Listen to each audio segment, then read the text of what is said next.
we go. Okay, so the extra water boiled in the kettle was for this mushy peas I'm going to be making today. So these will need to soak.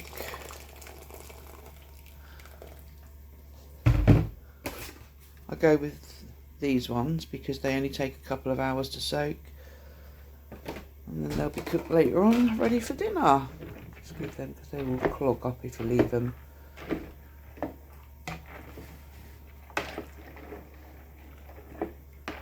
And then we'll come back and check them in an hour or so.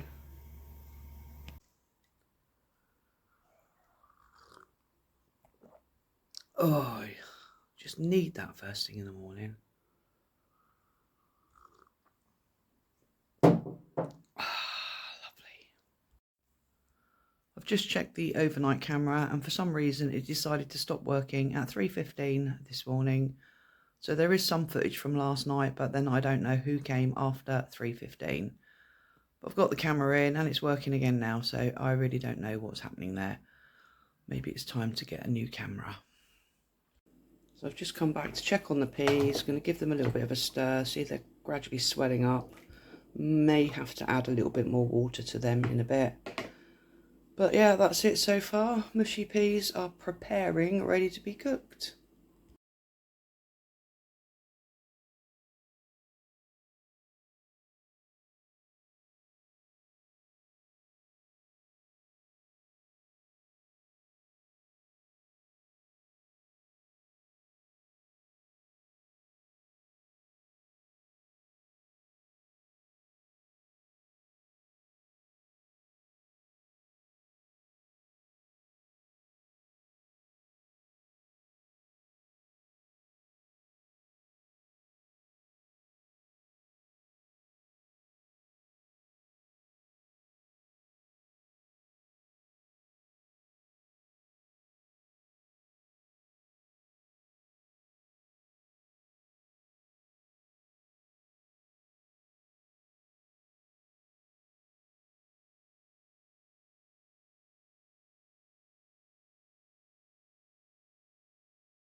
Okay, so I have rinsed the peas off now in some clean water.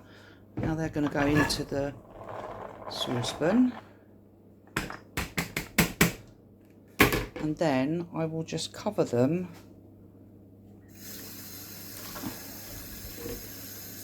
They just need to be covered with some water. Not too much, so that's about right. We've just covered them then. Now they're going to go onto the hob, and they will I'll bring them to the boil, and then they will simmer maybe for about 20 minutes. So I'll report back once that's happening. So the mushy peas are now coming to the boil, but you do have to be very, very careful as they will boil over. So what I'm going to do now is turn the heat right down and then leave them to simmer.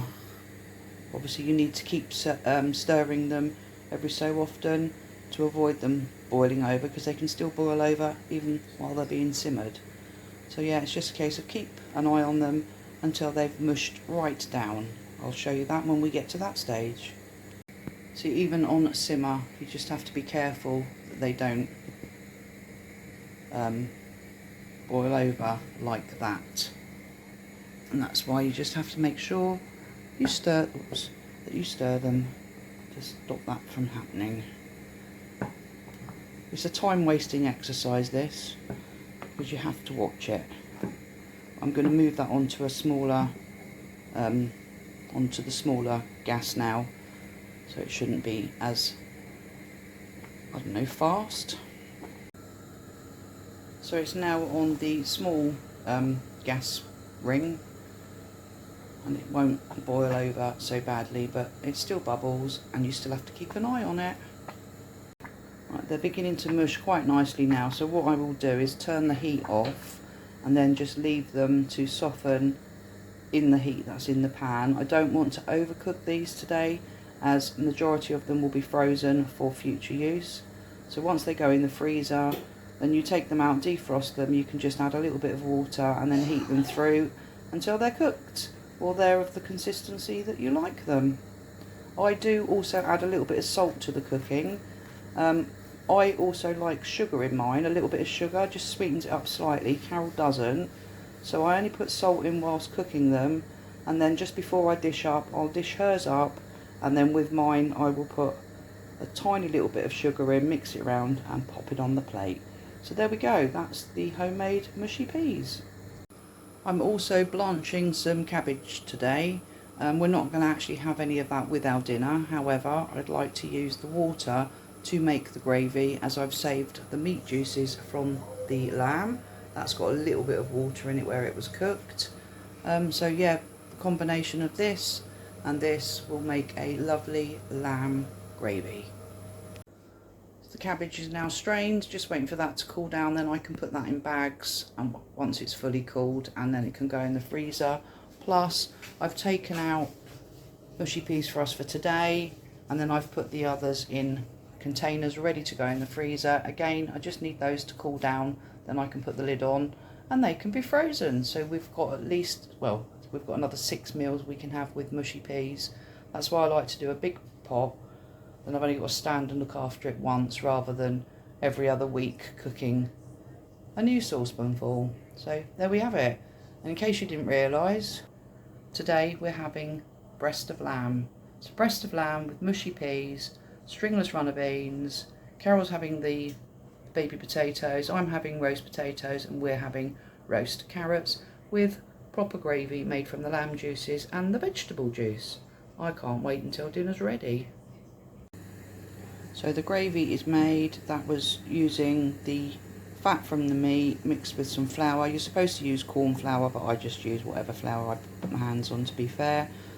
And then I've added the vegetable or the cabbage water, and then added a couple of meat stock cubes. Happy days. I do like fresh homemade gravy. Okay, so the peas are in their cartons with the lids on and saying what they are, because obviously you can't see in those, and I always date it. I don't know why, because we eat them within a couple of months anyway. So there we go, that's the mushy peas, and then I ended up with 3 bags of cabbage as well, so that's all ready to go in the freezer. The lamb has generated a little bit more fat, so I have just literally spooned that over those roast potatoes so that will add to the flavour. So last little bit of cooking for them and then they'll be ready.